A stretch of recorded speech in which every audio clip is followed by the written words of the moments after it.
So to introduce our last speaker, William Gillis is a second-generation anarchist who's worked as an activist in countless projects and capacities, since getting involved in the lead-up to the N30 or the Battle in Seattle. He studies, he is the director at Center for a Stateless Society, and his writings can be found primarily at humaniterations.net. We are pleased to announce the final speaker of the night, all the way from Portland, Oregon, William Gillis. Well, there are still seats up here, so everybody who's milling around the back, if you're getting tired of that, feel free to come up, get cozy. Otherwise, I totally understand. I will try to project as best as I can. I'm going to talk tonight about why meetings suck, and I'm going to try to talk in a very abstract and theoretical mode, but I also have a lot of experience hands-on as an activist, unfortunately a lot of experience, organizing, going to meetings basically nonstop for, the last 2 decades of my life. In a lot of different capacities in a lot of different ways. So I'm primarily, I know there's a lot of people here from slightly different backgrounds, but I'm going to primarily talk to more conventional sort of left anti-authoritarian activism, what that looks like, consensus processes, group meetings, etc., and the culture, the sociology around it, the psychology, as well as the information theory about it. So I'm going to try to explain why meetings suck, or why meetings have deep problems, why our organizations and the forms that they take tend to be very problematic, through 2 lenses. First, I'm going to talk about markets and the market analysis, or the economic analysis of on-the-grounds decentralized left activism and what that actually ends up looking like. And the second component that I'm going to talk about is from the post-left perspective, a body of critiques that emerged since the 90s, talking more on a psychological kind of bent about the problems with organizationalism, the problems with activism, that kind of thing. This is not at all to suggest that all forms of activism, all forms of organizing, all forms of struggle, direct action, whatever, are wrong, that any meeting that you're in is completely terrible or whatever, but we want to provide you with criticisms or analysis that will arm you when it comes time to do things, to take action against, as Scott was talking about, the horrors of the American war machine, now that it's gearing up under Trump to attack even North Korea, right? So we need to take action, of course. We need to change the world. We need to struggle against the horrors that oppress us, that oppress people around the world, because none of us will ever be free until everyone is free. And so our struggle will not end at any one point, but how we do that is a very complex topic, and unfortunately I feel that a lot of activists have fallen into kind of the same basic frameworks, or the same basic kind of ruts, which have a number of downsides. So I kind of assume from the get-go that everyone has had bad experiences in meetings. I think almost everyone has gone to some kind of bureaucratic, shitty meeting in a boardroom, or in a punk garage, in a house meeting. Whatever the case is, we've all had shitty experiences with meetings. In fact, many of us feel basically that every meeting is shitty. And there is a tiny minority, however, who thinks that meetings are great. And I want to be clear, because I oftentimes communicate in a way that I assume that everyone knows that there is a problem with meetings, but doesn't necessarily, that everyone knows that there's a problem with meetings, but doesn't necessarily know what that problem is, or all the aspects or facets of that problem. But it is actually the case that I have a number of close friends who really love meetings. In fact, even meetings where nothing gets done. Perhaps especially meetings where nothing gets done. I have a lot of friends who are really excited when it comes time to go to the IWW meeting, to go to the Food Not Bombs decision planning meeting or whatever. When it comes time to go to those meetings, they're like, oh my god, it's the highlight of my week. I'm baking brownies, I'm baking cakes, we're gonna socialize, I'm bringing beers. It's a fun time. And I think, and even when they're talking about process documents, when people are debating for the fucking 1000th time whether or not we have 90% or 91% majority inside of this one vote, or all these other sort of exacerbatingly particular formal process things, even then I think a lot of these people find a lot of value, or take a lot psychologically away from that. And so when the rest of us hate meetings, I think it's important also to analyze why some people actually find value in them, even outside of whether or not those meetings are effective at accomplishing specific aims or specific goals. So the first lens that I want to do, or the first lens that I want to take in analyzing these things is actually from the market perspective, or from an economic perspective. And I actually think that there's a lot of really critical insights here from the more libertarian realm of the world, or realm of theory, that anarchists or social anarchists or left people on the ground should really internalize and consider. Specifically, I want to talk about knowledge problems and calculational problems. And these are oftentimes addressed, or these are oftentimes considered by activists or anarchists when we think about theory, when we think about these kind of things. Insofar as these critiques reach us, they tend to reach us in the form of, oh, centralized economic systems where state socialism decides like who gets what and how much of it they get. Those systems don't work. And anarchists listen to that and they go, well, duh, obviously. Like, we didn't need fancy economics or fancy mathematics to teach us that much. We know that if you put, like, you know, Stalin or Lenin in power, like, way across the country, and he decides how many bushels of whatever we get, that's going to be a problem. But what I think is not necessarily considered when people consider those things is the way that what is really being central, what the critiques of knowledge problems and calculation problems really amount to, because they don't necessarily amount to political centralization. Political centralization is something that anarchists oppose, of course. Of course, we all oppose political centralization. But the problem there is that what is actually happening is a matter of information flow, information processing that's centralized. And we can, in a situation where people do not have centralized authority, where people do not have figures, you know, like, this is the Politburo, they make the decisions, or I am, you know, the chief generalissimo of whatever, even in those situations where we don't clearly have a president or whatever, we can still fall afoul of the problems of, or the inefficiencies that come from issues of how information flows. And so I think that this happens very strongly when it comes to individual meetings, and it happens outside of things like state socialism. It happens in a vast variety of places within our society. It shapes what sort of organizations, what sort of economic structures can emerge, and how they emerge. Specifically, one of the things that one of my organizations, the Center for Stateless Society, has promoted for a long time in terms of the literature is analyses on how the problems of centralization in terms of information flow,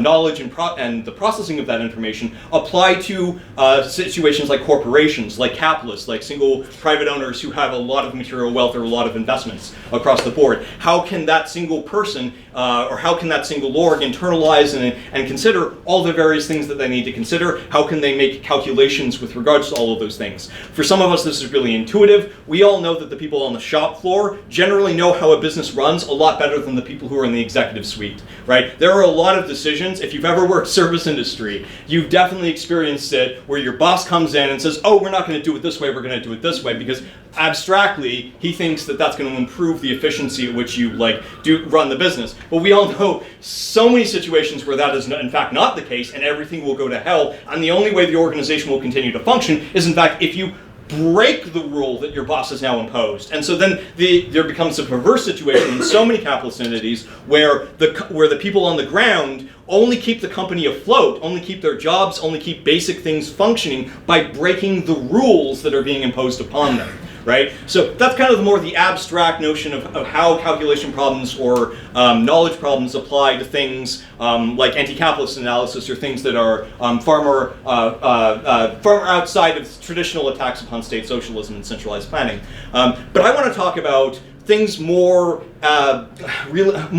immediate inside of our lives. I want to talk about things that we engage with day to day. If we are activists, or if we've ever done activism, or even if we just meet for friends and try to decide on how we're going to get pizza and what pizza we're going to get with one another. I want to talk about the more informal levels at which these problems or these dynamics are real inside of our lives and constrain or guide us. And because it's wonderful to talk about critiques of proposed systems of societies post the revolution or post some sort of utopian transformation of society. It's one thing to talk about after the revolution, should society be modeled after the IWW or this federation that we formed of this sort of thing, and we have created structures that we want to see replicated that our local assemblies instead of our community, the open commune or whatever. These will be the vision vision, these will be the blueprints or the seeds of the better world that we would like to see. People can talk about all that stuff, and people can critique those visions, but I want to talk about just the here and now. The organizations that we make just so we can survive another day. The organizations that we, are a part of so that our friends who are, say for example, in risk of being deported, and we're fighting against that deportation, fighting against the horrors of the state apparatus in that regard. How do we survive day to day? How do we organize? How do we how do we act upon the world? Those are the things that I'm more interested in. So when it comes to the calculation and knowledge problems, it's important to note that these are kind of two separate things, right? So knowledge problems, or I will separate them out here. It's all about information flows. It's all about how those things happen. But a knowledge problem in the traditional instance of the state socialism thing is that the center doesn't necessarily have the capacity to get the information about the people on the periphery. So you can think about this in terms of the global north, the global south, whatever, the center of the empire, those who are the colonized subjects of it.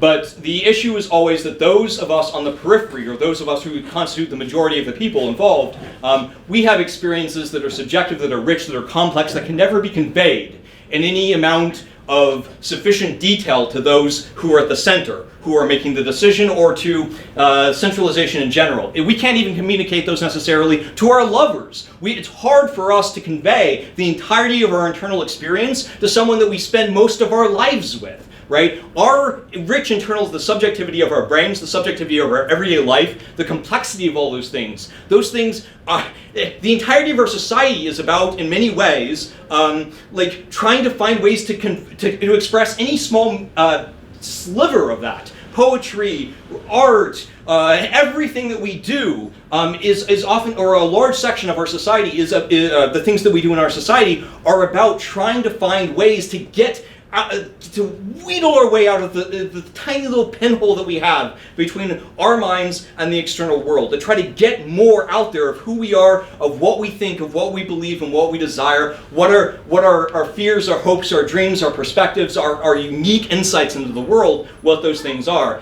And we are intensely limited by language on that front.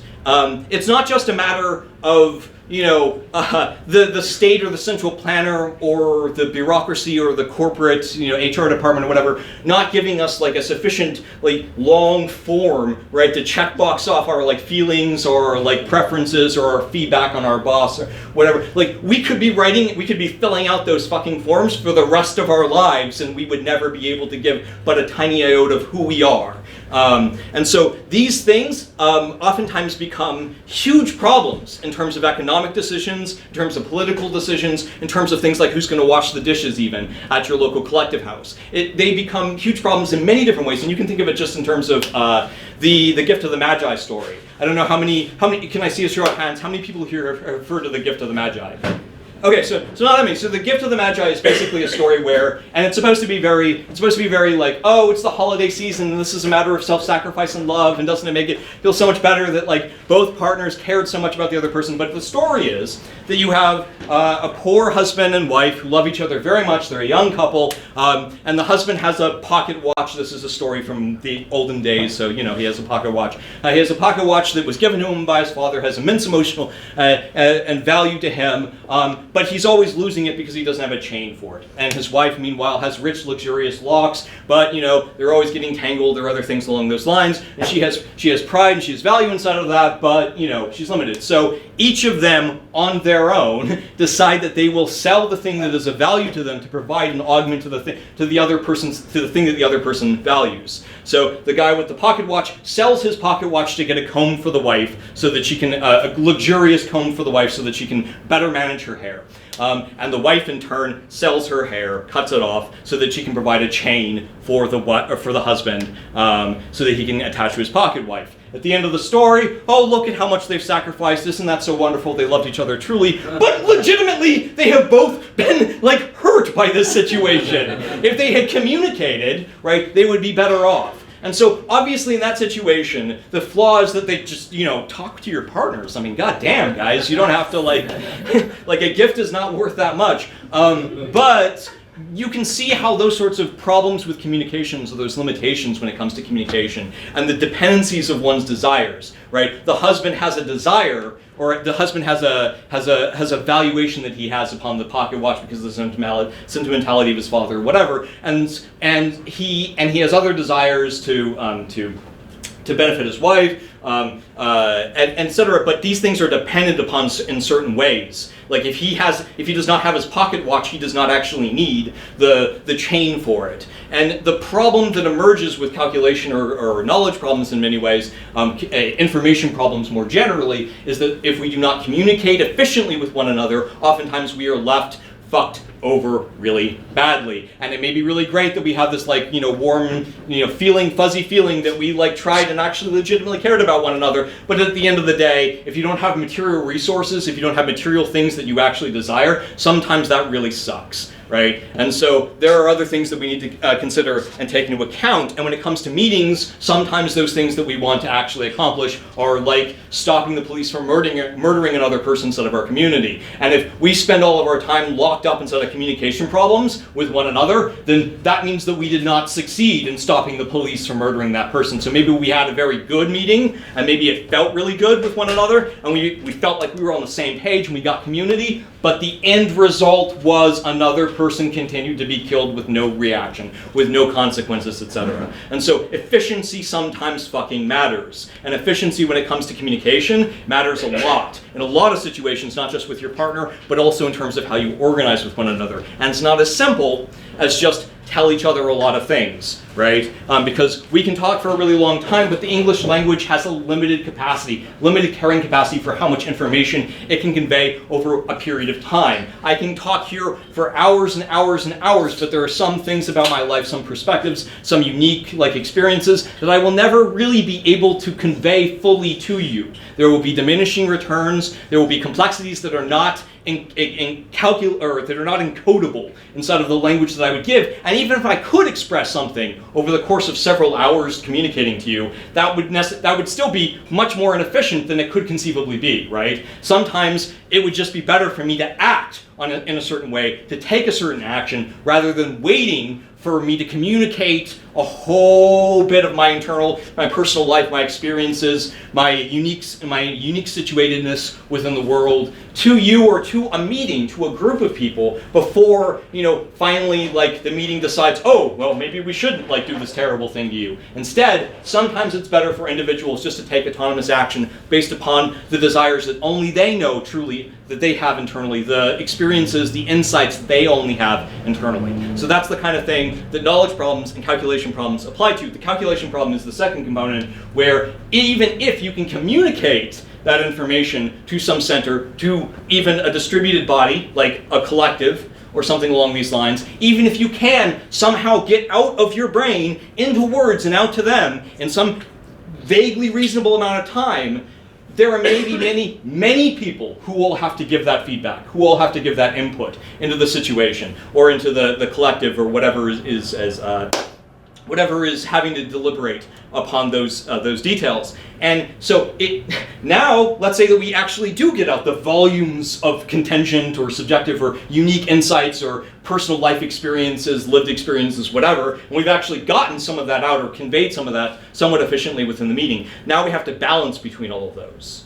We have to weigh them against one another. We have to consider, how does this interfere with this, and in what context, and what are the dependencies upon these different things, and how do all those things interrelate? So now, even if you can communicate, even if the knowledge problem itself is solved, the problem becomes, how do you calculate? How do you balance between all those things? How do you, consider this versus this versus this? And oftentimes with a collective meeting, even when you have 7 people and a collective that's completely flat and non-hierarchical, you may still reach a situation where it becomes intractable to consider in any reasonable amount of time the balances between all of those different perspectives or all those different contingencies.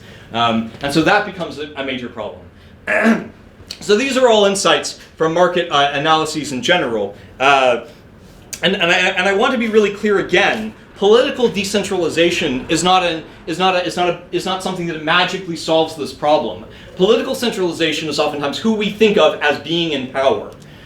Political centralization, power relations are not exactly the same thing as flows of information, right? We can think of, oh, no one in this organization has more vote or more say than anyone else. But if we are still, for example, making decisions through a round-robin process where everyone takes their turn and speaks at length, and then, we vote on something or we consent on something, which is an even longer process, even if it is a more ethical process, those decisions that we make, those things are still centralized in some sense. Even if everyone in this room, we were having a meeting, if everyone in this room spoke in turn as loudly and as prominently as I do right now, if every single person still had that space or that kind of attention from everyone else, and we went round robin and everyone got their moment, each of those moments would themselves be centralized, even if no single person would have the privilege of having more time than anyone else. It would still be the case that while one person is speaking, everyone else is listening. And so I'm not saying that we should never have situations like that. Obviously, I'm up here right now. But I am saying that those situations are a centralization of the flow of information. They're a centralization of how we process, how we consider other people. And so the limitations that come in from centralization sometimes apply in those situations as well. So, right. Let me go. So, additionally, there's the issue, and I touched on this somewhat before, but there's the issue of language and action. So, let's say that we are all inside of a room, and we have different contingent desires. We have something under debate where each of us has an investment to in some way that it might go. It might fall a little bit in this direction, it might fall a little bit in this direction, there might be different degrees or different aspects of it, but we all have investment. The consequences of that decision will affect us, right? So we all have to decide upon it. And it may be the case, it is very hard to weigh two persons' perspectives just based upon what they say, even if those people are trying to be honest. We all know people who are very shy, who, because of patriarchy, because of whatever, have limited their engagement. They're not as forward. They don't yell like me in front of a whole crowd. They may be more stuttering or take more time in some of the things that they say. We all know people who are very loud and brash in the ways that they convey these things. But we also know people who perhaps emphasize their own travails. So the rich kid who comes in and joins an activist crew or who gets involved inside of something and thinks that getting a sliver is the worst thing that could ever happen, and oh my god, you guys, you don't know her travails because of this and this and this, whereas the poor kids are like, we face worse every morning. We all know people who do not naturally have some kind of objective balance with one that we can convey with one another, or some sort of natural metric that appears besides our internal subjective experiences that says, actually, that's not that bad compared to this other person suffering, or this is actually worse than that other person suffering. It's really hard to make those evaluations, and it's also incredibly dangerous to try to make those evaluations, especially if you are a centralized organization or centralized body of some form that's having a centralized conversation. If the collective decides, oh, that person didn't really emphasize it with that many, that strong of rhetoric, or they did not speak up very loudly, obviously they don't care as much. That is a very dangerous situation. And of course it doesn't help if we try to go in the opposite direction and we just have people using, incredibly over-the-top language to describe the smallest paper cut to them.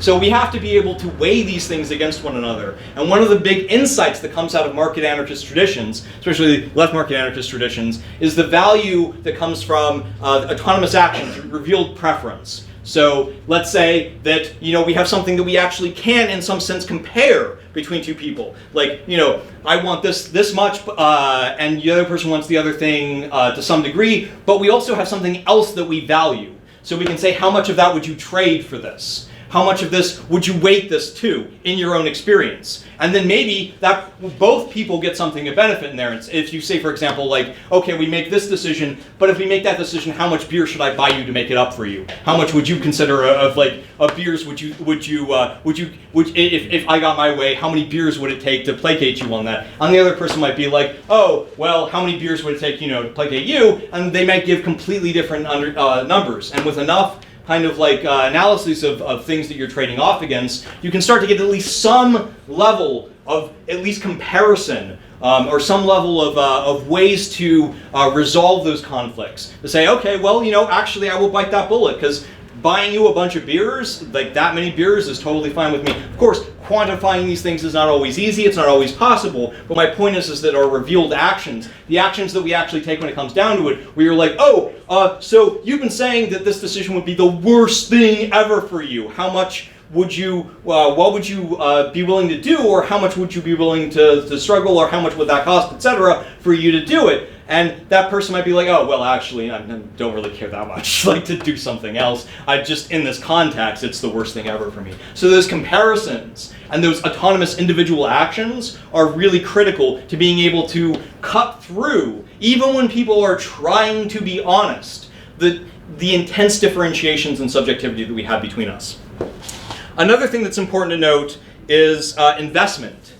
And this plays out all the time in activist organizations. So let's say that you started a collective, a collective space, a radical community center, and you spent a lot of time and energy getting it off the ground. I have friends who have started multiple anarchist community centers over their lifespan, and at various points invested their life savings into trying to get those community centers off the ground. Now, and then you get a collective formed of various people who are involved, who are donating some time and energy into that, and who are, contributing to the collective in some way. And maybe there's a binary in and out. You're in the collective or you're out of the collective, and everyone in the collective gets one vote, or gets, equal say in the consensus process, or whatever the case may be. The problem, of course, is that people may have different levels of personal investment in the project. Now, I'm not saying that we should reproduce a capitalist class that, like in activism, that invested the money because they had privilege and thus should own the entirety of an activist project. But I think it's important to note that in many situations, many of the problems that occur within activism are that people do not have accountability in the form of investment on certain things. So, if, for example, friends invest $400,000 or $40,000 of their life savings from poor people that came up from homelessness as kids, and they've worked really, really hard to build up this money, and they're pouring into this organization, and this tweaker girl comes in with rich ass parents, last fucking minute, and she joins the collective, and then she just lays waste the whole thing, violates consensus process, fucks the whole thing over, and she gets equal say because she's another member of the collective, right? So nobody can kick her out unless they go through all this hassle or whatever else. She suddenly has the ability, with very little buy-in, with very little investment, to cause huge damage to the people who had very high investment, very high self-sacrifice in that situation. And I think as anarchists, we tend to gloss over those levels of investment, or gloss over the particularities of those investments, precisely because we are terrified of replicating market forms, replicating capitalism, or things along these lines, and as a result, oftentimes ignore quite damaging tendencies, or quite damaging processes that can occur. There are alternatives that people have talked about in terms of activism, where, for example, instead of having a meeting where the person who is doing the merch, and the person who is doing the video, and the person who is doing the on the streets outreach or whatever, all those people then report back and then have equal say on what the other person's doing, when each of those people have relatively specialized domains that they have been successful in as activists for a long period of time. There are other alternative anarchist forms from post-left analysis and things where they just say, hey, you spend all the time building the on the streets outreach program to get needle distribution or whatever out. You should have a say. You should have a greater say in how that functions, because you're the one doing that part of our work. And that's sometimes a really hard thing for anarchists to consider, because we like to think about things in terms of egalitarianism or equalization. But that equalization, when it comes at the expense of dishonesty, when it ignores the underlying social dynamics that make up that situation, the levels of investment, the levels of whatever, that can be quite poisonous and problematic too. Now, I'm not saying that we should just therefore give free rein to any individual who grabs a portion of an activist project and does all the things right there and then gets to make it his own private domain. I am saying, however, that sometimes it is appropriate for those people to have more of a say on the things that they have more personal, first-hand experience on. And that's something we should not be afraid of. So, I want to go quickly to a review of the market anarchist sort of analyses here. We all kind of know, I don't think that there's anyone who's ever worked as an activist in any history ever who doesn't realize that as an organization scales up, a lot of more egalitarian and more non-hierarchical or non-authoritarian modes of organizing start to fail, right? You can scale up in an organization, but as long as the organization is a single entity, suddenly you have 30 people trying to reach consensus, or 30 people having a vote on something. There become a lot more toxic or a lot more problematic dynamics. Either you go in the direction of hierarchy, you go in the direction of like the majority will just impose its rule upon the minority, or you go in the direction of locked up inefficiency, where that organization fails to accomplish anything for a long period of time. We all know this firsthand. Almost everyone knows you scale a meeting up. You have a meeting with like 3 people, you can have an informal conversation. You have a meeting with 10 people, suddenly you have to like take stack. Suddenly you need a facilitator. Suddenly like a lot more structures have to be built in to try to process the fact that there are a lot of people involved. We all know the scaling problem pretty intimately if we do any sort of activism. But and I agree. And you know, plenty of anarchists who don't find value in the anti-organizationalist critique of both the post-lefts and the market anarchists would say, well, you know, we already handle this. We have spokes councils, we have federations, we find forms where we can try to, as much as possible, make decisions on a small level, at a small scale level, and then, you know, maybe those like separate entities or those separate collectives federate together, and then they send delegates, and those people like make decisions or whatever. But we try to keep those individual meetings relatively small. But again, if you're doing a federation, if you're doing a structure where you're having a spokes council or something like that, you are absolutely replicating centralization, you are absolutely replicating representation, you are absolutely replicating certain aspects of the problems with democracy or the problems with the Republican form of democracy. So when you have I've been in plenty of spokes councils. When you want to do a large-scale summit, when you want to have a large-scale protest, the issue becomes like, how do we get like the thousands of anarchists who we're going to take to the streets? How do we get them to coordinate or solve basic problems beforehand? They have to communicate with one another. So you'll have small little groups form, affinity groups, or whatever the sort of situation is, and those individuals will send representatives to a spokes council where then a bunch of people will talk to no end for a day. But the reality is that even with those processes, there are deep violations of anarchist ethics or anarchist values. Like the aspirations that we have are not actually being like approached in a lot of those things, or are not being approached very closely in a lot of those structural forms, which also helps explain why a lot of those things, the federations, the centralized spokes councils, those kinds of things have fallen by the wayside for the most part in anarchist organizing over the last 10 years. You used to see it quite a lot inside of the counter-globalization movement, or before that inside the 90s when you had the Love and Rage Federation, which was relatively large. But those organizational forms have largely fallen by the wayside. There are still a few that use some of them, and there are sometimes uses for some of those things, but they are not dominant right now, I think, because most people recognize through praxis, through hands-on engagement, the limitations of those forms. And again, I want to like underline the point: majority rules is not anarchy, right? If a majority can impose its will upon a minority, that is a problem. That is a form of rulership, even if it is participatory. And this is the magical word everyone likes to use, like Bookchin, etc., and say, well, everyone was involved, everyone had a say. And indeed, in the 90s, we used to almost define anarchism as everyone getting a say in the issues that affect them. It used to be almost like the go-to phrase that people would say. But the reality is that there are many issues that affect you that you should not have a say in.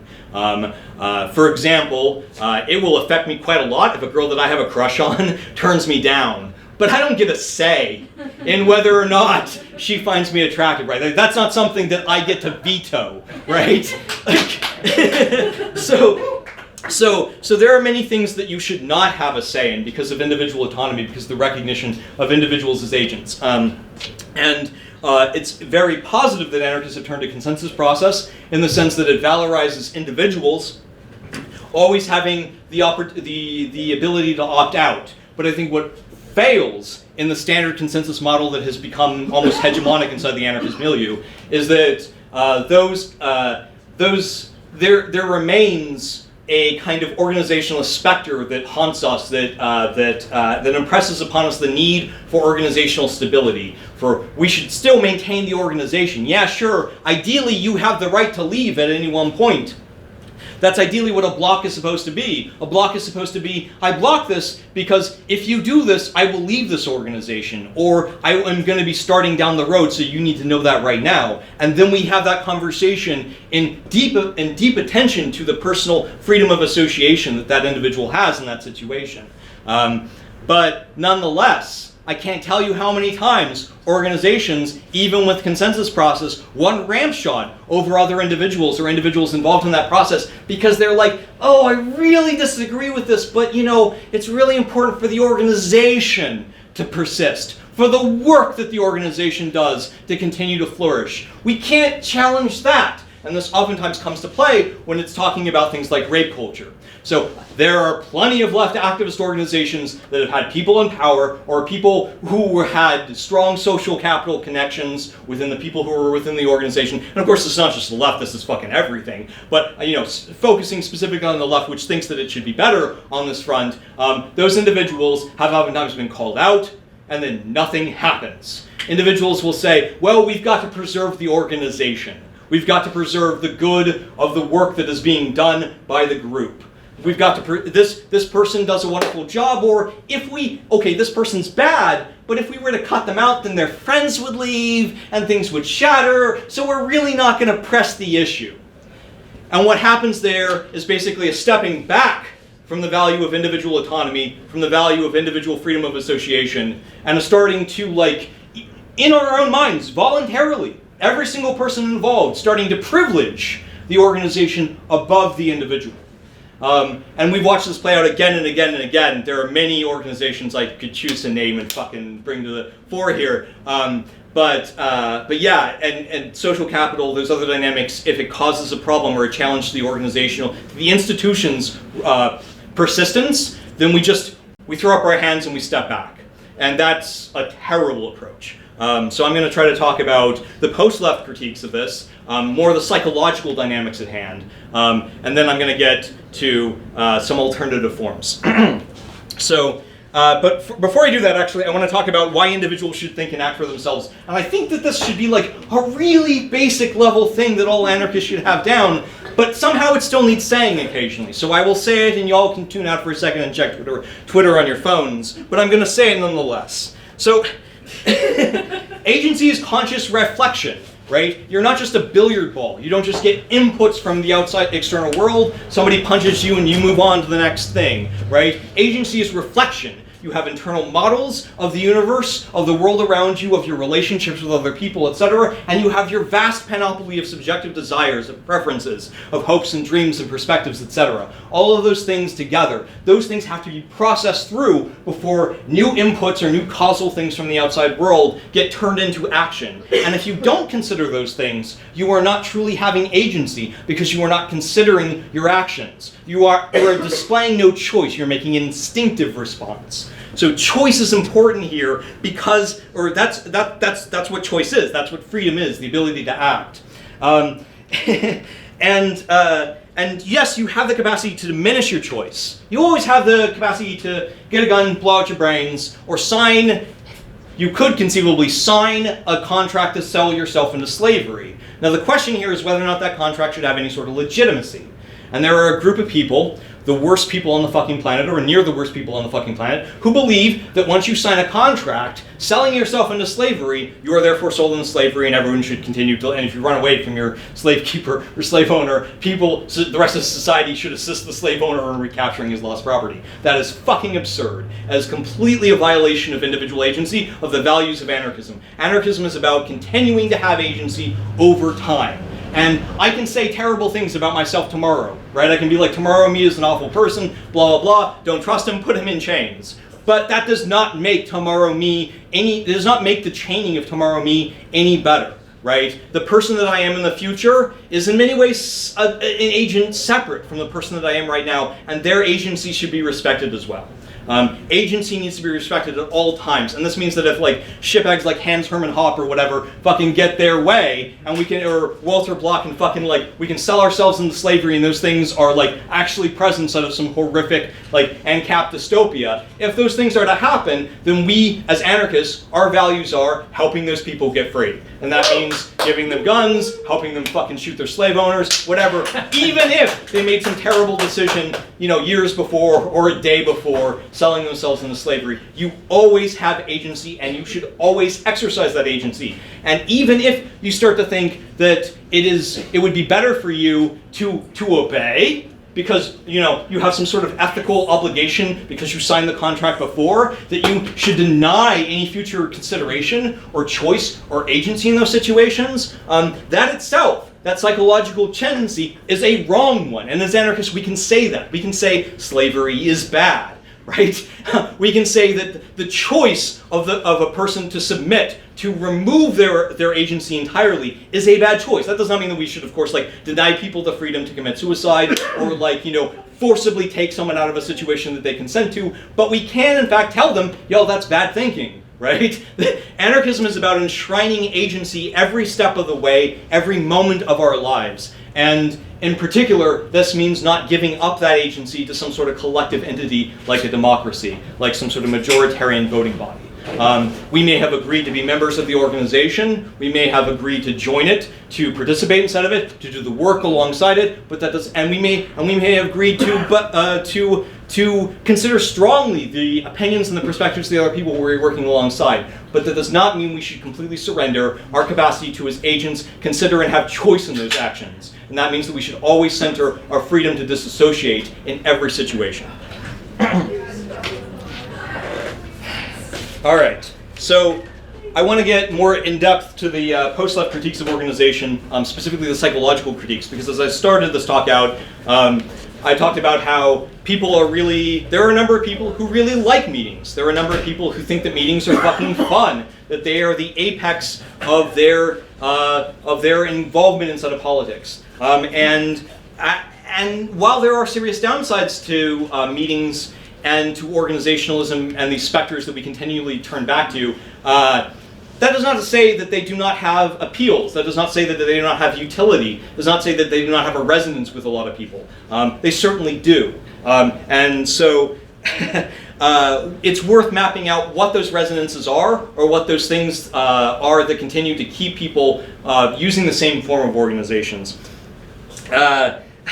I do want to note, some people think that anarchists are some people are anarchists because they think that people are generally good and wonderful, and if left to their own devices, everything will be perfect in utopia. And there are other people who think that who are anarchists because they think that everyone is generally shitty, or that most people are shitty, and that left to their own devices, people will attempt to oppress one another.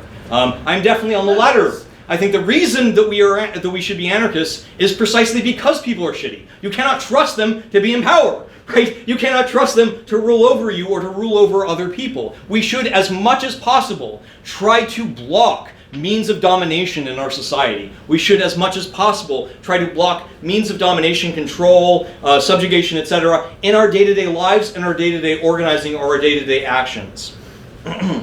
And in this process, of course, we need to make practical concessions to our humanity, to basic things that make us up. We have limitations, we have cognitive fallacies, we have desires and needs as limited monkey flesh or primates. We have various things that we need, various itches that we need scratched, and sometimes those things are things like the sense of community, a sense of belonging, a sense of identity. Those things can turn intensely reactionary and be very, very, very fascist, but they are still at some level fundamental the characteristics of the human experience. And so, in some sense, we do need to make some level of concessions to them, but we must always recognize them as intensely dangerous desires or inclinations that we have that can spin out of control in really bad directions. The point is not to achieve a perfect society instantaneously, and that I will present you a blueprint, or that anyone here will be able to find a blueprint for a perfect society. The point is to get closer and closer and closer to collective liberation of all. Right? The point, as Malatesta said, is to walk towards anarchy ever, and not to step back, to continue on the path, rather not the destination of something that we can never even conceive of or achieve. To simplify the post-left critique, you could say organizations are spooks. All right, cool, we're done. It's all over. Those of you who have seen Stirner memes, well, you know what I'm talking about, so, I've made my case sufficiently. There we go, we're done. Nothing more to be said. Thank you guys for your time. Psychologically, though, I want to talk about what exactly that kind of means, or how exactly those dynamics play out. We are attracted to simple frameworks, and we give them a lot of weight in our mind. And the psychological constructs that we oftentimes call spooks or things along those lines, the reason that we would call them specters or things that have outside kind of like power or control over us is precisely because they offer a simplified view of the world. They simplify the complexity of human relations with one another, the complexity of our desires, the complexity of the actual people in a room. And we say, no, they're not all the complexity of those individual people, they are an organization having a meeting. And that meeting is proceeding in this manner or this manner. And suddenly that simplification is really simple. You know, it's really appealing in its simplicity. It enables us to stop thinking about the drama of these two people with those people, or at least put that drama a little bit to the side instead of our minds. But it hides the realities that are present. And so it has this seductive appeal. Organizationalism does, a lot of these other forms do, because of that simplicity. But this is incredibly dangerous. Because the simplifying process at hand denies us agency, it denies us an accurate picture. It denies us an actual picture of the land. It is self-perpetuating and reinforcing. We all agree to the simplified picture because it is helpful for us to gloss over the actual complexity of the dynamics. But now, once we've all agreed on the simplified picture has become more true. Because everyone else agrees on it to some degree, or everyone else perceives it. And then the people who deviate outside of it, they get suppressed in such and such way, etc. And so the simplification perpetuates itself. It reinforces itself again and again and again until it becomes hard to think outside of the simplification. It becomes all of the complexities, all the human dynamics that are underneath the surface get lost and become almost, in many cases, unspeakable. And further, it sustains itself in ways that strip agency from individuals. And I don't just mean this in agency in the sense of informed consent, as I was talking about earlier. It also strips us from agency in the sense that we apply social pressures to one another to continue to reify, to continue to value the same simplifications, to continue to impress them upon our interactions in that organization or in that process or what have you.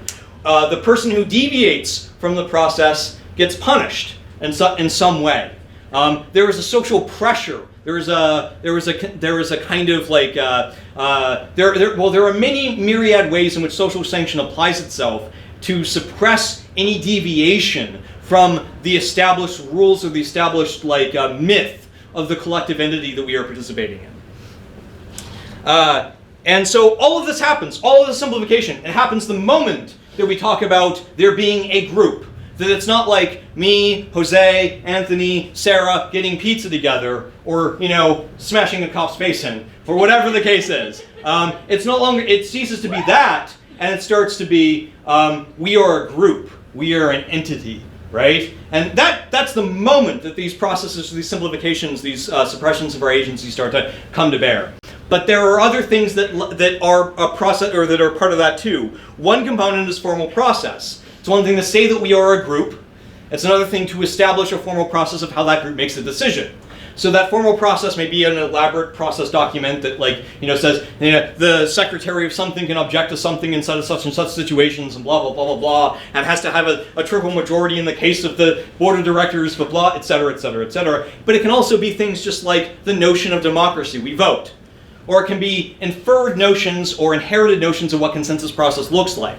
So most anarchists involve themselves inside of forms that look like consensus process because it's become hegemonic inside of our milieu for the most part. But those consensus processes do not represent the full breadth of what consensus can look like. Consensus can look like a lot of different things. There are a lot of different perspectives on it. There's not just the single manual version given out by Crime Thinker, given out by the Quakers, or whatever. There are a lot of different variations that are possible. But we will oftentimes just culturally or subculturally inherit a certain model and then stick to it by default, by instinct. And those become the processes that themselves are simplifications of all sorts of dynamics and decision-making processes that then lock ourselves in, and etc. The same locking in starts to happen, the same sort of simplification starts to happen. Another dynamic that occurs is the in-group, out-group dynamic. So we've created a group, and we have membership. And there are the people who are not members. Perhaps we have tiered membership. We have the people who are recruits, who are pledges, who are on their way in to the organization but are not fully in. So of course this creates a hierarchy, of course. There's an inside and there's an outside. One is privileged versus the other. That does not mean that that is necessarily a horrific thing, right? Obviously, when me and my friend meet to have a decision upon where we're going to fucking get pizza, we do not need the input of the rest of the world, right? But when we start to conceptualize things in the simplified forms of organizationalism and the conceptualized form of identity around these things, and the simplification of us versus them, that can feed back quite rapidly. I'm sure anybody who's been involved in sort of activist organizations is fully aware of the ways that some activist organizations will demonize other activist organizations, perhaps because of like interpersonal drama between two people. And suddenly the whole thing collapses into the good organization versus the bad organization, or the good versus the bad, etc. in those dynamics. And what is actually happening underneath is lost. And as a consequence, maybe they start to fall into that narrative. Both sides are now at war with one another, so they start to perpetuate things or do things that cause actual grievances. And now it's that whole entity over there doing war upon us. That group, I'm not going to give even names to these organizations because I don't want to like have people come away with me talking shit on certain things. But that group over there, that three-letter collective versus this three-letter collective over here, that three-letter collective did something da-da-da-da-da, etc. And I'm not saying that there are never situations where it's not valid to ostracize people, where it's not valid to say, hey, that group of people has done some seriously fucked up shit. There's organizations I know within the left milieus where a lot of my friends ended up leaving because they backed a child molester. There was a union where one of the members of the union molested a young girl and was finally exposed, and he wrote some statement admitting to it and then walking it back and blah, blah, blah.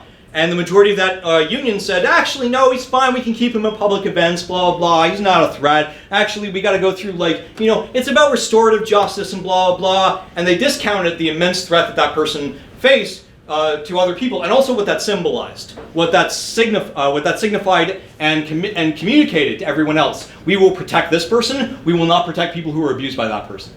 Right? And in those situations, if your group chooses to do that sort of thing, you should face a consequence, of course. I'm not saying that every instance of that group is bad is a bad thing unto itself. But it is clearly the case with primates, with humans, that we have an inclination, if not a race, to make bad group good group, our group their group, and to have those things cycle out of control. And those dynamics may not look like formal hierarchies, right? But they're still fundamentally constraining of human agency. And they simplify the world in ways that are poisonous and dangerous to people. And I'm not saying that everything that is dangerous is bad. Guns are good, for example. Guns are very dangerous, but they secure us utility or self-defense in various ways as well. There are numerous situations like that, but you have to understand the dangers of the tools that you use so that they do not use you. And the last thing that occurs when you create an organization, when you say, Sam, Antonio, me, Sarah, whatever, we're going out to get pizza, we are a group, we are an organization, is we might give that organization a name. We might call them Occupy whatever, for example. And suddenly, that organization has a lot more power because it has high-value real estate. There's an entity that we have created that's out there in the world that impresses itself upon how we interact with it, that becomes a symbol of that's greater than the sum of its parts. And I think we all remember in Occupy plenty of situations, those of you who were involved in Occupy or on the outer edges of it. I myself was like, whoa. But there were plenty of situations where in the Occupy movement, people would turn into long arguments over issues in the GA. Should we do this thing? I want to help this woman who is being evicted by the bank for bullshit reasons. I want to occupy her house and fight off the people who are trying to foreclose it. Great action. Wonderful action. But should that be an Occupy whatever action? Should the Occupy group, the General Assembly, 100% vote to support that, or 90%, or whatever the fucking thing is that makes consensus or agreement inside of their formal process? So maybe that's too complex of a conversation for that group to solve because you have 200 people at the assembly. And they're not going to reach a solution because they all have other things that they want to work on. Some of them want to do cop watch. Some of them want to fight the police in the streets. Some of them want to do to extend the occupation, etc. There are all sorts of things that people might want to do they see as in some kind of rivalry with that decision, in some kind of rivalry with that orientation. And those things aren't necessarily in rivalry. If the organization, Occupy whatever, broke apart, or the people who were interested in Project A and the people who were interested in Project B each did their own thing, then maybe they could each fucking do their own thing. And in many situations, in fact, every single city that I've ever talked to that's had an Occupy inside of it, everyone has given me multiple examples of this sort of thing happening.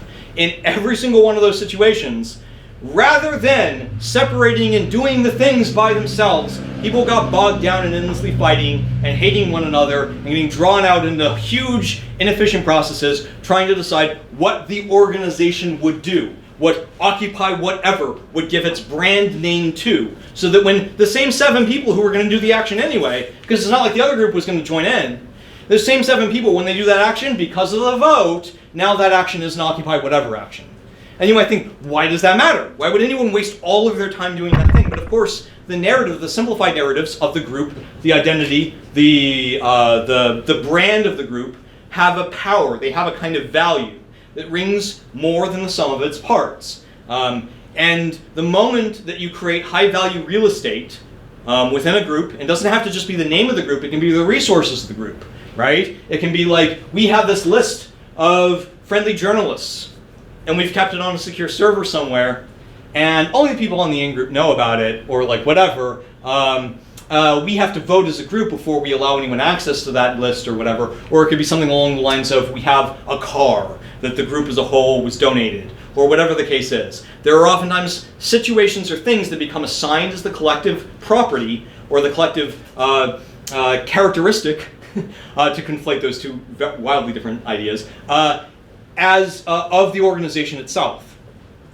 And of course, in the media dynamic, if Occupy whatever is doing a thing, it's a big deal, because Occupy whatever is people are paying a lot of attention to it in 2011, right? People are, that's a big news story.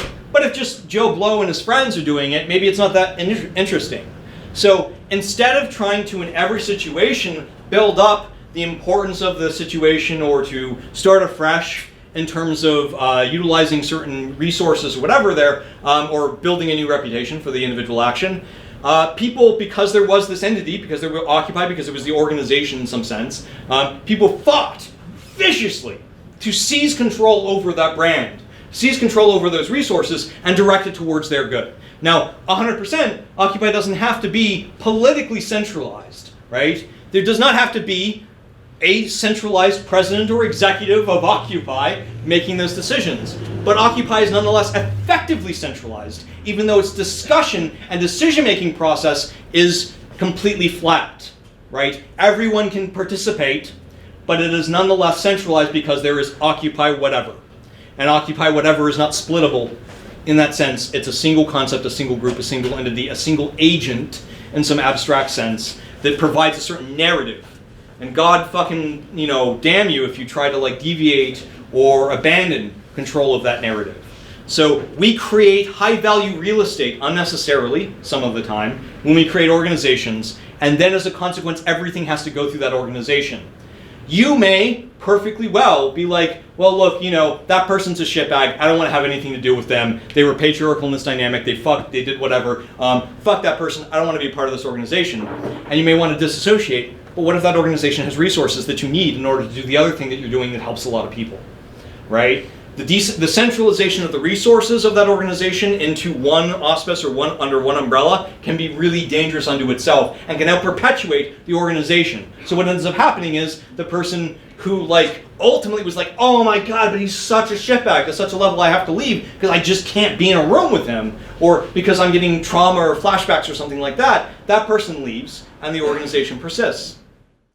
Now, there's another aspect of the post-left critique that's not just organizations, but activism. And this extends outside of the psychological or the more cognitive dynamics of organizations per se, and starts talking about how we conceptualize activism itself. Now, the traditional way of talking about this is to talk about activism as ritualized and managerial. Ritualized, we go every fucking Wednesday evening and we sit in a room with a bunch of other people and we have cupcakes that Susie brought. and we discuss the latest things that have happened, and we make like 2 decisions that will play out in the actions that one person will take over the course of the next 2 weeks or something like that. It's a ritualized sort of format. First of all, we introduce ourselves because there's one new person who made the mistake of coming to the activist organization, doesn't realize that it's a cult yet. So that person is like sitting in the room and they're like, okay, and we're like, yeah, we're trying to be friendly to you. And so there's this whole cycle that we go through. Say something about yourself, right? That we go through every single time, and it becomes ritualized. It becomes something that we do for its own sake, not something that has value in connection to anything else. But the other thing is the managerialism. We talk about organizing people. I think almost everyone at least feels somewhere in their head that the frame of organizing other people is like kind of authoritarian, right? I'm taking other people and I'm organizing them around on some board. I'm treating them like sheep, like objects. I am choosing how they are structured with one another. That's what organizing kind of is, right? Organizing is this notion that we're going to go out in the world and we're going to change the arrangement of other people. In fact, most of the time in leftist structures or leftist forms of activism, this is very much what people are doing. Look, these people, these dumb groups, they're all working with this company, and they don't realize that they need to be organized into a union. So we're going to go out there, us professionalized young graduates of some elite liberal arts college who have, read the right books, and we're left comms, or we've read, Negri or whatever, and we're totally the best union organizers because we went to trainings and we flew out to different countries. And so now we're going to come into this union, and we're going to organize the working class slobs that are totally like, our bros, though we have no concept or understanding of them. And we're going to go in there and we're going to organize them. We're going to show them how they should be arranged because we know better than they do. Now, I'm not saying that every single fucking union drive is a bad thing. Of course not. Of course, there are plenty of situations where your boss is shitty and you need to fight your boss. In fact, if you have a boss, by definition, your boss is shitty because he's a boss, right? And so there's always room for people to organize themselves in some sense. But what is oftentimes creeps into the cultural construct of activism is the notion of managerialism. The notion that we are the managers who will go out there and manage other people. We are the elite vanguard who will determine, who will lead the future revolution, who will tell people what is to be done. Now, of course, that is deeply problematic if you're not like some kind of Leninist scum. If you have any sort of like ethics or heart, you realize the problem with that. That does not mean that we do not always have that we do not ever have better ideas than other people. But the very frame of mind of organizing, the very term itself, the way that it gets encoded, the way that it gets acted upon, oftentimes carries within itself quite strong notions of elite managerial tendencies. The history of progressivism, we know better than you. We'll figure it out for you. We'll come in, we'll solve it for you. So that's a really standard post-left critique of the way that activism plays out. Of course, it doesn't mean that every form of activism, every instance of it has that, but it is a cultural dynamic that has become quite prominent, or has always been, in some aspect, quite prominent. But I want to talk about something else, actually. I want to talk about activism as structuralized socializing time. And I want to talk about why people, specifically as I talked about earlier, why people get so invested in meetings. Why meetings are like such a good thing. A lot of people are like slightly smarter than to actually say that like the meeting itself is valuable for them, but you will get actual 20% of people doing left activism or organizing who will totally just admit, we love organizing, we love the meeting time. The getting things done, but the meeting time is what's valuable. I can't wait to see you guys at the next meeting. Go us. And what's going on there is that we are alienated in our present society. We do not have, our culture is built in a lot of different ways where we do not have good ways to make friends, to communicate with one another, to make solid long-term relationships, to find ourselves embedded within social situations that are positive for us, that have some kind of positive reinforcement for us, that make us feel like we belong, that make us feel like we have friends, like we have some kind of social standing within our tribe or troop or monkey group or whatever. Those are deep instincts that we need as primates. At least for now, we need them. Most of us need them. And so a lot of people go searching to scratch that itch. They go searching in activism. Originally, someone might come on board because they want to save the whales, because they want to do something else, because they saw some horror, because they legitimately care about the like million of people fucking dead as U.S. foreign policy in such and such country, right? At that point, maybe that person sincerely cares and is motivated by that. They show up at the meeting, and they watch the meeting for the first time ever. If you've lived in activist land for a really long time, it's important sometimes to just take a step back from a meeting. Like show up, maybe be entirely silent, sit on the side, and watch the newbies walk in and watch them for the first time ever, see how a meeting functions. I mean, people are like, ooh. and they have to make a decision. Do we ever come back to this shit? Like, am I going to get involved in this again? I'm not really sure that I get all of what is happening here, but is this something I want to be involved in? Is the part where we affect and change the world, is that coming later? Is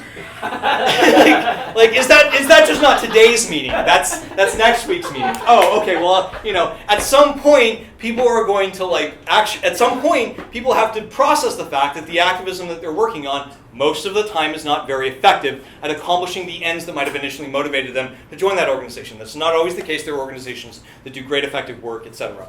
But when somebody reaches that situation, most of the time they leave.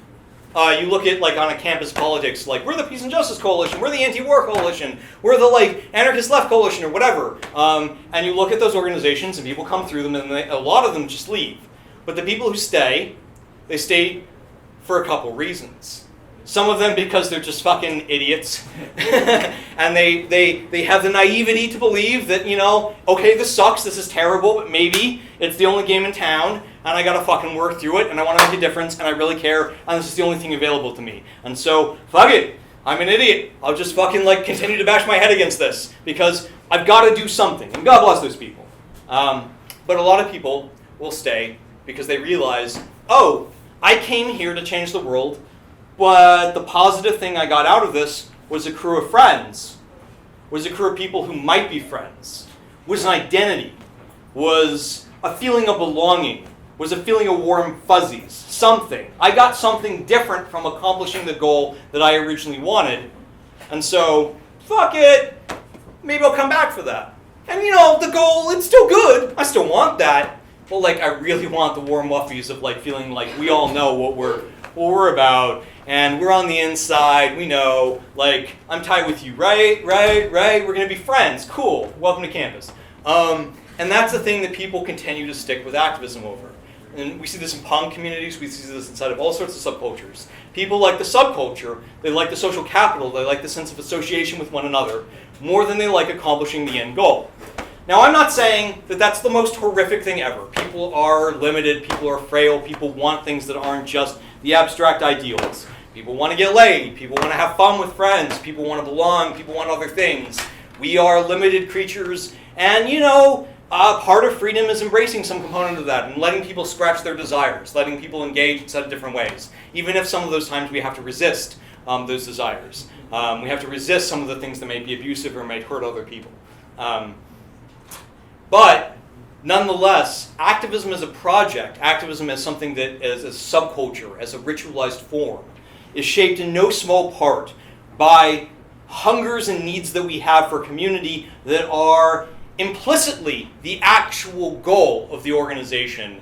And in the process, the explicit goal of the organization is almost entirely abandoned. I can't tell you how many times I've been a part of an organization or I've been on the outskirts of an organization or something along those lines, an activist group, a project, or what have you, where at some point someone says attention comes to the bear, and someone just is so naive as to openly be well, yeah, but we just want community, so it's more important that we have fun with our friends, and I guess the money from the benefit could be real and could go to something, I guess, but the real reason of the benefit is to hang with our friends, obviously. At some point someone will say that, and half the room will be don't say that though. And and part of the room will be wait, what? It's the cognitive dissonance starts to come into bear. I was an activist for a really long time when I was young, and one instance that broke apart an organization I was a part of, Student Activist Alliance, I'll actually name them since it's long dead, since over a decade. Student Activist Alliance did a lot of things that were involved in student walkouts, a lot of struggles, a lot of student organizing, a lot of those kinds of things. And we were quite active, quite prominently active, and very radical. And at some point, some internal leadership, because of course there was an informal internal leadership, started to change over, and it started to shift more directly into from, well, previously if you had to negatively characterize the leadership, you might say that they were oriented around like building a resume for colleges, right?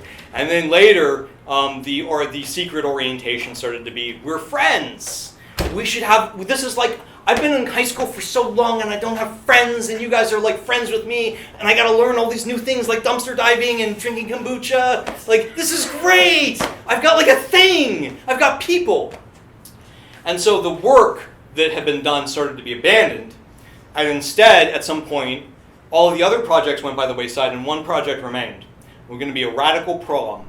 There was going to be a dance that the organization would hold for all the cool kids, all the people like us, all the radicals, you know, because the goal is radical community building. That's the point. People will even say that explicitly.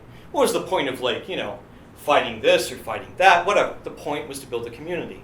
And so now that's our only goal. That's the only thing left that we have. And, you know, so this place that we're gonna do the prom at, the dance, for all our cool friends, it'll be so much better than real prom.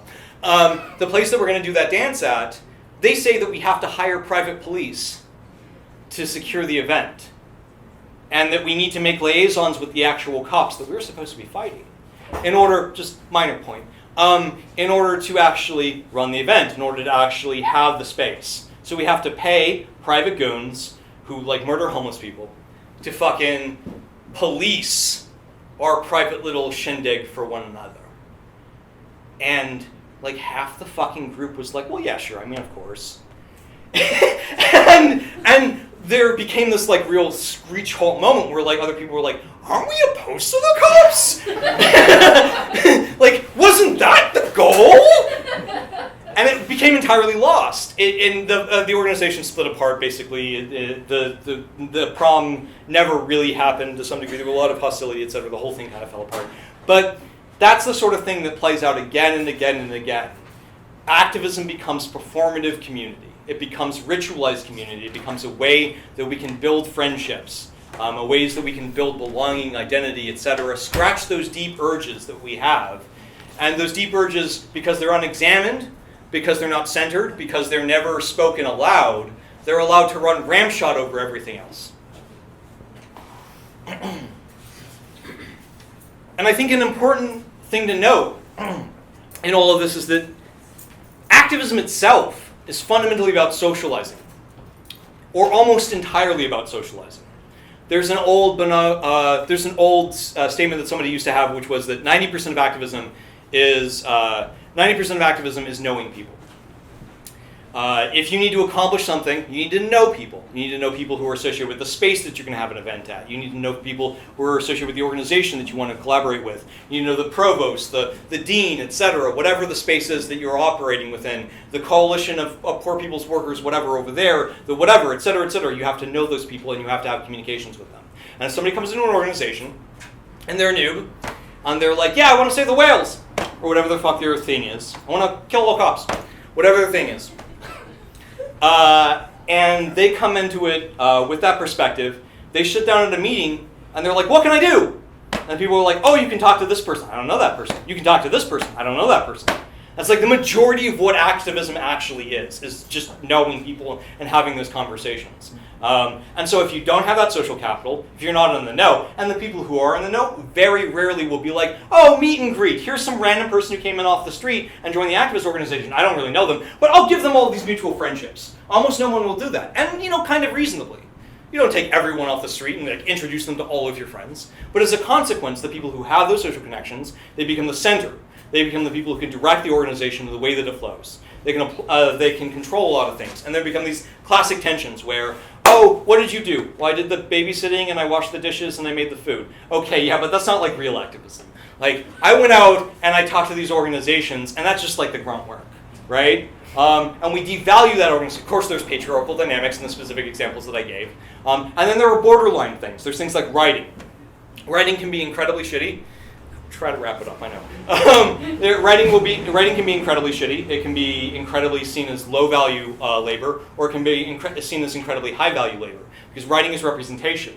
So writing is the sort of thing that nobody really likes doing. Nobody really likes pounding out an essay. Nobody really likes writing the communique, the poetic sort of thing, for most of the time, or saying the statement about what the event is going to be like, that kind of thing. That seems like drudge work. Part of the reason why it does seem like drudge work is because it has connotation as consequence. You are signaling out to the community who should be interested in an event, etc. Those sort of things require social knowledge. So oftentimes it gets fobbed off upon the lower workers. They'll say something like, oh, you want to do work for us? Okay, cool. Write the thing. Write the statement about the event that we're going to do. Well, that person has no knowledge of the milieu. They have no knowledge of the context. They have no knowledge of any of these things. So they have to suddenly, off the top of their head, figure out how to write an event that reaches an audience that they have never really met, because they don't have that social capital. And maybe they tried to write a statement that reached the average Joe that they know, and didn't try to reach the cool kids, right? Oops, big mistake. And so a lot of people who come into organizations and are like the young blood or whatever instead of organizations, they okay, sure, I'll do that, but they really fear writing because they know that they will not have the social capital to represent the organization or do those things well. They will not have the social context down. Whereas on the other hand, of course, organization can become hugely beneficial. It can become the locus of power within an organization. We all know about organizations where the person who controls the website actually controls the organization. The person who controls the admin role on the Facebook group actually controls the organization, because they get to determine how that organization is perceived by the public.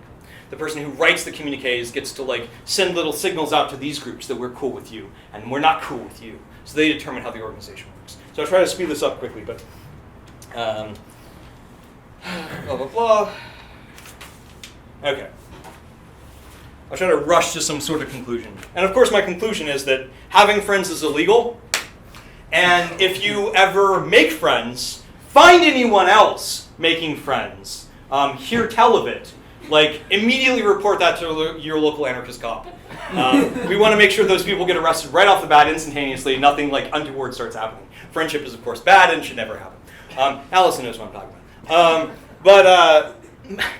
Of course, social capital, having friends, having connections and those things, is not necessarily bad. Any more that the capital of actual machines that make things are unto themselves bad.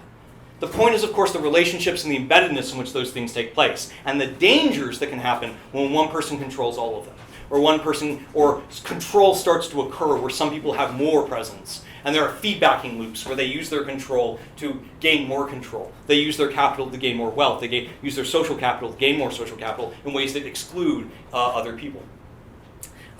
So capital is not necessarily a bad thing in the sense of the actual physical things or the relationships with one another. We don't want to abolish that. We want to abolish capitalism, social capitalism, the control dynamics that occur as a consequence of that, the rent-seeking, etc., that play out.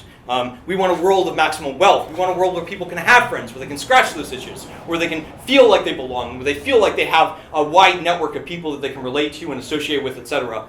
But in the process, we don't want to fall prey to the dangers of those processes or those dangers of those dynamics that can turn cancerous quite quickly.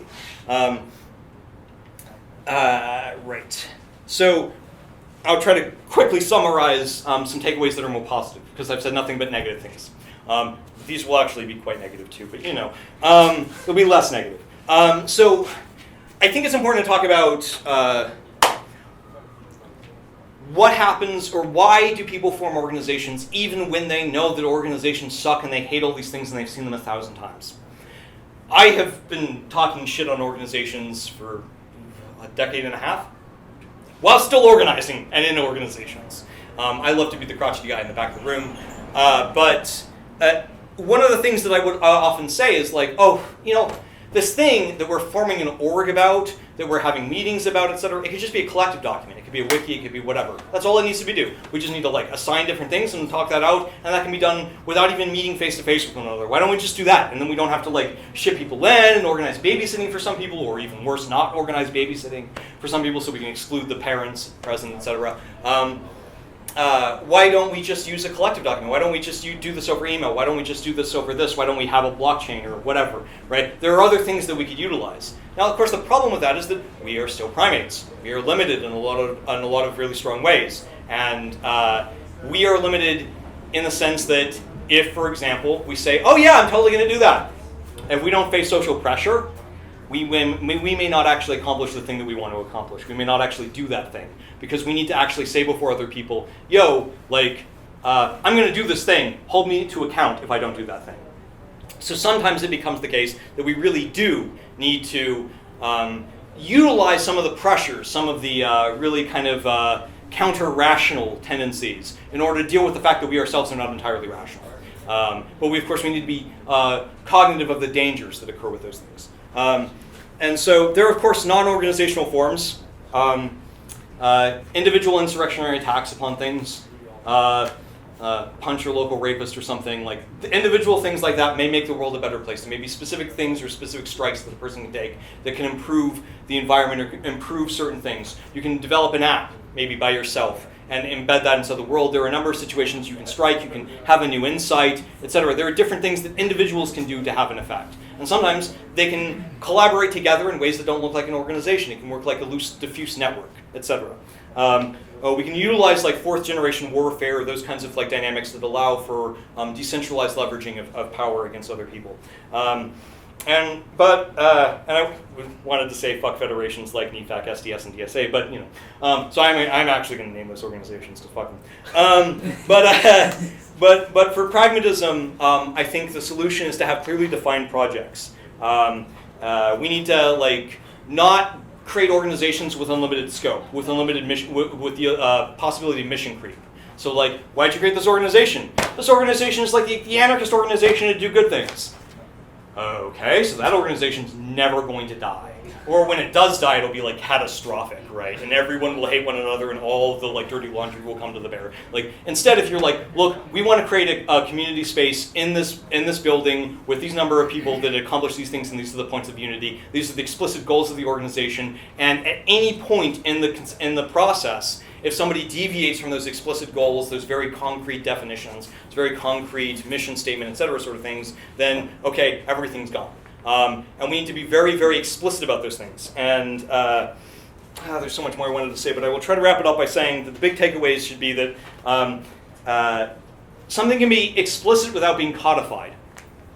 Informality is oftentimes presented as something that like allows for informal power dynamics or subtle power dynamics to creep into the fore and to hurt people and to abuse and to control and to dominate. But it doesn't have to be that way. As anarchists, we should fight all forms of power dynamics. It's not the informality in the sense of organic individuals hanging with other individuals, making conversations, having those conversations and decisions emerge from all of those network of associations. That's not the problem. The problem is when power dynamics or hidden social capital accumulations go hidden. The point should be to expose, to provide more information to people. So again, communication problems, information flow problems. The point should be to try to make that information more explicit, more available to people so that they can actually make their way in the world, make the correct decisions, etc. Legibility can in fact be an anarchist means. Making things more clear, even when those things are decentralized, network-oriented, not organizationalist, not activist or whatever, but are just simply like individuals exercising their agency to try to change the world for the better. Those things can still be tried. Those relationships, those secret affinities, whatever, can be made unsecret in ways that don't involve necessarily codifying or formalizing the organization into formal power relations. And that's all I'm going to say.